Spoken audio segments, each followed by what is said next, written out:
Kabayan, malayo ka ba sa iyong mga pamilya? Stress ka sa pamilya? Stress ka sa trabaho? Alam mo ba kung ano ang dapat mong gawin? Una, manalangin tayo. Iyon ang una nating gawin. Kapag nasa stage na tayo ng depresyon, wala na tayong maisip na tama. Stress sa pamilya, stress sa trabaho dito. Empty. So maiisip mo na lang na, bakit ganito? Napapagod ka. Pagod ka na. Gusto mo nang magpahinga. Yung iba, iniisip nila, magpakamatay na lang. O kaya tumalon sa building, ganon.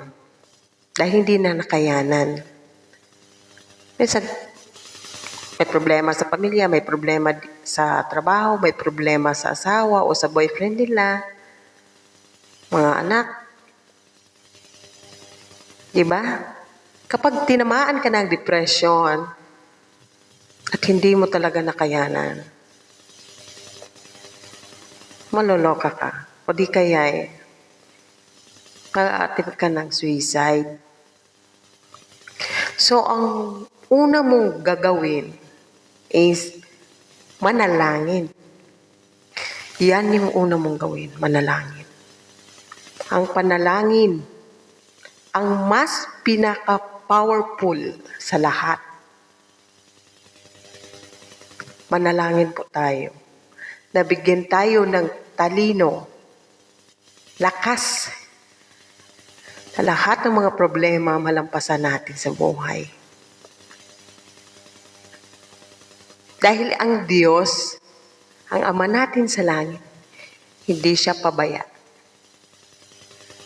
Alam niya kung ano ang iniisip natin, kung ano ang saloobin natin.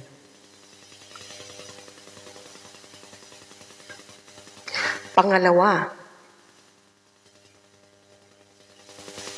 kung andyan ka na sa stage nag-depress, wala ka nang maisip na matino. Alam mo, ginagawa ko, kinakalma ko muna yung sarili ko. Matapos ko manalangin, exhale, inhale ako. Tapos, huwag kong i-concentrate yung isip ko doon sa problema. Pinawaglit ko saglit. Kahit 1 minute, 2 minutes lang. Relax lang ako.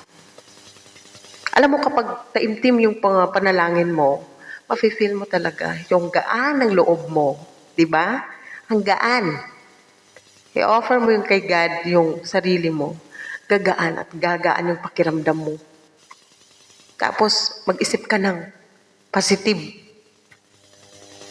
Isipin mo yung mga bagay na nagbibigay sa iyo ng inspirasyon. Nagbibigay sa iyo ng inspirasyon.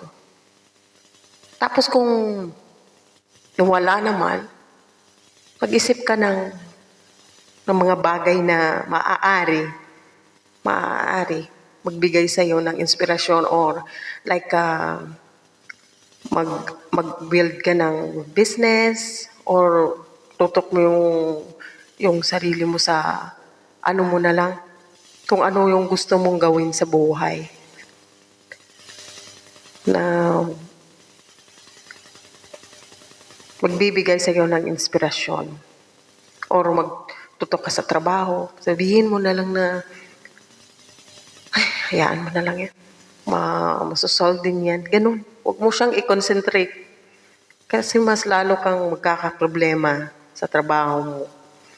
Kasi kapag yung karamihan, kapag may problema doon sa Pinas, tapos yung isip mo wala. Nagtatrabaho ka pero empty. Kaya pinapagalitan tayo ng mga amo natin No, lalo na sa mga sa loob ng bahay nagtatrabaho. Mahirap. Ano? Mahirap. Pagsabihan ka na wala kang utak, nasaan yung utak mo, nagtatrabaho ka, wala kang utak. Ganun. Sabihin nila. Kaya mag-concentrate ka, wag mong itutok yung sarili mo sa mga problema. Wag mo siyang masyadong isipin. Mag-think positive ka lang. Yun yung ginagawa ko. Iniisip ko yung mga bagay na makapagbibigay sa akin ng inspirasyon. Hindi ko siya masyadong iniisip yung problema. Ibig na isipin ko siya, iniisip ko na lang paano ko siya isolve o ano, yung mga ano na lang, mga positive na lang. Ganon. Pangatlo, ibaling mo yung sarili mo sa mga kagawian mo. Yung habits mo ba? Kung habits mo man na magtrabaho, linisin mo yan, pati dingding. Pati yung pakinisin mo yan. Kung galit ka, doon mo ibuhos, magkuskus ka doon. O di kaya, sumayaw ka dyan, pagkatapos magtrabaho, o di kaya, sa trabaho ka, isayaw, kita ka naman daw. O di kaya, kumanta ka, tulad ko. Kapag may problema ako, kumakanta ako. Ganon yun. Ayun. Minsan, nagsusulat ng mga yung iba, nagsusulat ng mga diaries, ganon. Mabaling ba yung isip nila, mabisi sa sa ibang bagay. Kaya nakakalimutan yung mga problema kapag nag-relax ka na. Kasi kapag tinutukan mo yan, lalo kang ma-depress. So, magkaka-another problem ka na sa amo mo dito o sa trabaho mo kung hindi ka mag-concentrate. Ganon yon. Kaya manalangin lang. Lahat may masosolve yung mga problema mo. Huwag mo masyadong isipin. Hindi ka nag-iisa. Andiyan yung Ama natin sa langit para tulungan tayo. Huwag lang mawala ng pag-asa. Kaya natin ito. Ayan. Shout out sa lahat ng mga OFW nationwide. Ayun. Sa mga nagtatrabaho dyan sa loob ng bahay. Ayun. Mag-iingat po kayo. Mag-iingat po tayo. Ayun.